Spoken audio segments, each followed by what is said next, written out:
துருவ வனத்தின் மத்தியில் பெரிய டைனோசர்கள் மிருகங்களைச் சாப்பிட ஆரம்பித்தன. சிங்கம், யானை, மான்கள் போன்றவை பயத்தில் ஒளிந்து கொண்டன. விலங்குகள் தங்களின் தலைவரை தேடி கூடி ஒரே குரலில் கடவுளிடம் உதவி கோரின. அந்த நேரத்தில் வானத்தில் இருந்து ஒரு மின்னலுடன் ஒரு பெரிய டிராகன் தரையிறங்கியது. அதன் தோல் பொலிவான முத்துக்களால் நிறைந்தது. அதன் பார்வை மிகவும் சக்தி வாய்ந்தது. ஒவ்வொரு விலங்கும் அதை பார்த்தவுடன் நிம்மதி அடைந்தது.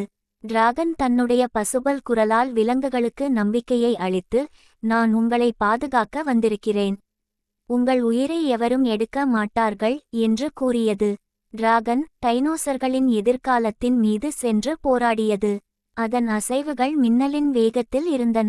அதன் மூச்சு தீப்பொறிகளை உமிழ்ந்து டைனோசர்களின் ராட்சசத்தை அழித்தது.